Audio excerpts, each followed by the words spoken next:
One.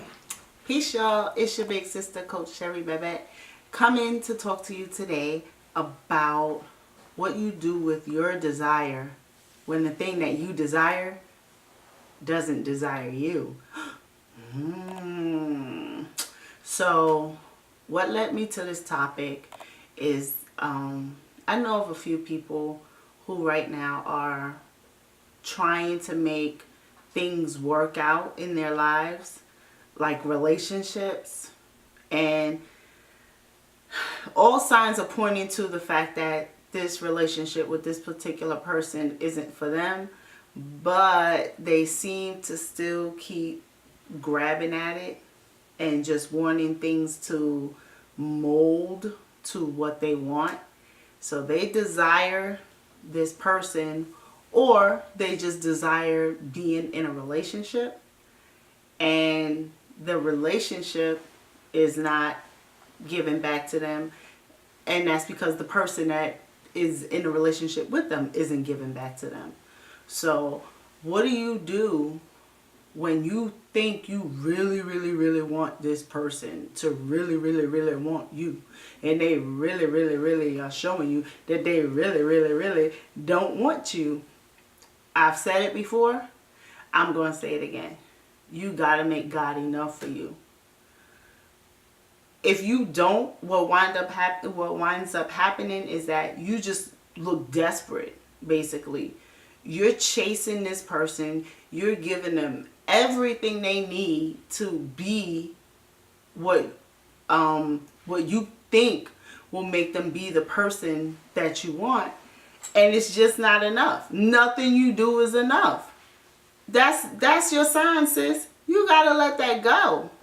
You gotta let it go. It doesn't want you. He doesn't want you. So in that moment, dealing with rejection is not an easy thing to do. It hurts. It feels embarrassing. It feels lonely. It feels uncomfortable. But if you just write down, I feel uncomfortable, I feel lonely, I feel sad, I feel disappointed, I feel unattractive. Okay, that's one side of the paper. Now on the other side of the paper, you know what you can write? So what? And then keep it moving. Because if you keep pursuing that thing, what's going to happen is it's going to really, really devastate you and crush you. And it might leave you with some unwanted responsibilities.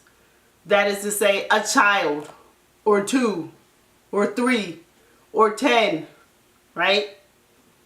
That it can leave you with emotional abuse. It can leave you with physical abuse. Because when you force somebody to do something that they really don't want to do, they become angry with you. Right? And if the person is not ready, then they're just not ready. You need to just say thank you. Just say thank you and keep it moving. Is it easy to do? It may be uncomfortable to do, but it's a whole lot easier than getting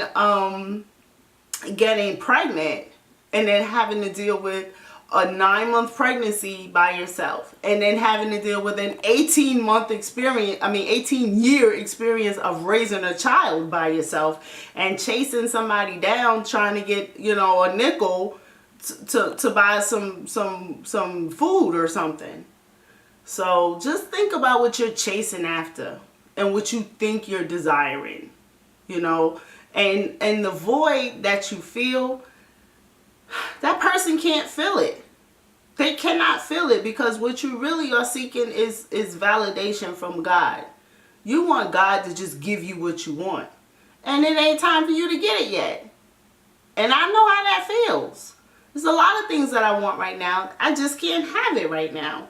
What can I do? I can focus on making myself better. I can focus on my reading, my studying, my praying, my practicing, my preparing. And I can also show some gratitude for what I do have. I can say, you know what? I may not have this, but guess what I do have? I have my life. I have my health.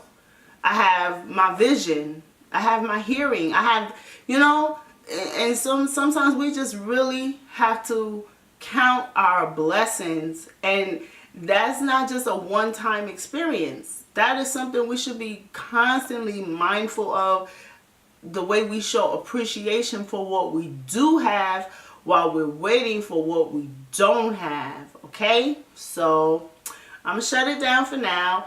I want us to stop chasing after people that are not reciprocating and just make God enough. All right, so today's Friday. Have a great weekend. Don't spend the weekend calling some knucklehead that ain't calling you back. Okay, love you. Peace.